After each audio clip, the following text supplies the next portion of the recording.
Everyone, Jake here with Functionized Health and Physical Therapy, coming at you for week 2 of your mobility challenge. So today we are going to focus primarily on lower extremity. We're going to look at ankles, glutes, and adductors and hamstrings primarily. So the first one we're going to do is an ankle dorsiflexion mobility exercise. So ankle dorsiflexion is when you pull your toes up towards you. Plantar flexion is when you point your toes down. Ankle dorsiflexion is one of our most important movements for things like squats, deadlifts, or your bevy of athletic activities, whether it be running or golf or tennis. So the first one we're going to do is what's called an ankle rocker. You're going to have your foot directly underneath your knee or ankle directly underneath your knee, leg at about a 90-degree bend. Take your weight, either press your hands or rest your elbows on your knee, and you're going to work on pushing your knee over your toes, trying to get the knee well over the toes. You're going to hold it here for a few seconds and then back off and then push it back through.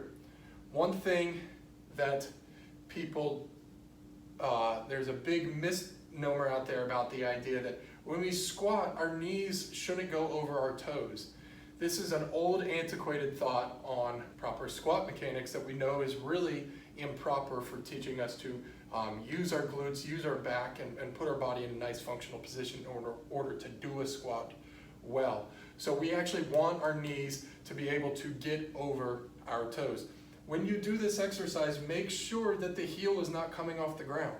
Push as far as you can, aiming that knee over that second toe. And let's do a few more of those. When you do it, you should feel a little stretch in your Achilles or lower calf and maybe a mild pinch in the front of the leg. Let's go ahead and switch sides. Let's get 10 more on the other side. Again, pushing that knee as far over your toes as you possibly can get it. Ideally, when we test for this type of stuff, we're looking that the knee can get at least 4 inches in front of the big toe. Now, if you look at me, I'm a little bit restricted. I've only got about 2 inches or so in front of the toes. So your goal is to get about 4 inches in front of the foot. And what you can do is set up a golf club or something in front of your knee to actually give you a target when you work on this. So about 5 more of those, working on really pushing forward, feeling that easy, gentle stretch in the back of the calf and in the lower Achilles. Working on, again, putting your body weight through that knee. That's going to help you get that knee over the toes. And last one. So now we got the ankles warmed up. Let's go to the hamstrings. Now this is the stretch that I see done most improperly across the spectrum. What we need to understand is the hamstrings attach from the bottom of the pelvis to the knee. So when we are stretching a muscle, when we're elongating a muscle, we want to take its origin and its insertion farther away from each other. When we do a hamstring stretch, if you are stretching and you're rounding out your back and you're rolling your pelvis underneath you, you are not stretching the hamstring as properly. The worst hamstring stretch maneuver I see people do is this one. You're going to end up stretching the nerve more than you stretch the hamstring because you notice my back is rounded, my pelvis is rounded, okay? So what we need to do for a hamstring stretch is you're going to be in a kneeling position with your foot flat, knees slightly bent. Keep your chest up and your back flat, and you're actually going to work on bowing, almost like hinging at your hips, pushing your hip behind you, keeping that knee relatively locked. You're going to push your chest forward. Notice I'm not rounding out. Keep the back as flat as you possibly can and continue to hinge at the hip and bow forward. When you do that, you should feel the stretch solely isolated to the hamstring. Oftentimes when we're stretching the nerve and not the hamstring, you're going to feel your calf and or your glute or back stretch out as well with it. We should only feel the stretch from here to here. So isolated to the hamstring, bend down a little bit further, hold that position, do some easy deep breathing. The rule with stretching, generally speaking, low load, long duration. We want a less force for a longer period of time. Essentially what we're looking for is about 30 seconds per side, doing that a few times. We want to get a total of about 1 to 2 minutes of stretch per side. Let's go ahead and switch sides. Switch other foot out in front of you. Again, foot flat, knees slightly bent, chest is out and up, back is flat, pushing the hips back, and I'm bowing forward but keeping everything flat. I'm only feeling that in the hamstring muscle. Okay, nothing in the calf, nothing in the glute, nothing in the back. Push forward a little further. Hold that position. We're going to hold for another 30 seconds. So this is an easy stretch for you to do. Make sure you've got something to hold onto to keep you balanced if you're having trouble staying balanced. Another 15 seconds here. Push a little deeper if you can. Try to breathe into it. Hold that position for 3, 2, 1. Relax. Next, adductors. Adductors are our inner thigh muscles. You're going to get into a quadruped position, one leg straight out to the side, toes facing forward, rock your hips back toward your heels. Hold that position. We're holding for 30 seconds. If that becomes too painful, this is a pretty intense stretch through the inner thigh, you can gently rock forward, backward. We're going another 20 seconds here on this side. Forward, backward, easy, gentle rocking. What we don't want to do is we don't want to bounce into our stretch. That's called a ballistic stretch maneuver. We don't want to do that. We want easy, gentle, low load, long duration stretching. In 3, 2, 1, you're going to switch sides. I'll show you from the side what that looks like. Flat back, legs straight out, drop the hips back.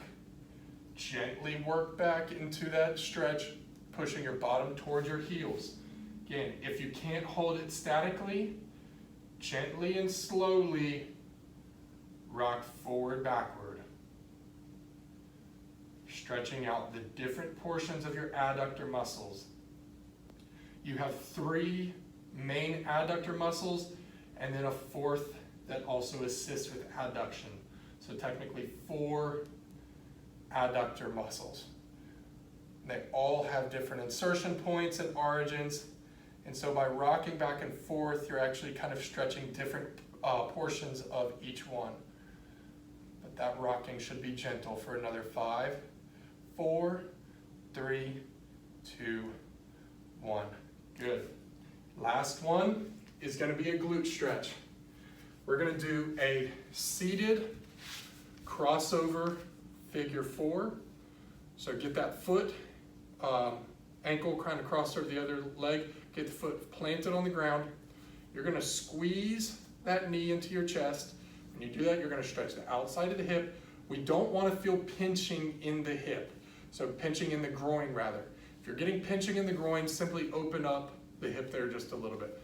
If you can, pull that knee into your chest, hold it there for another 15 seconds, squeezing in gently, and you can do little relaxations between your squeezes. So squeeze, relax, squeeze, relax, squeeze, relax. Now, rotate through, push that knee with your elbow to rotate and stretch the thoracic spine and the glute at the same time.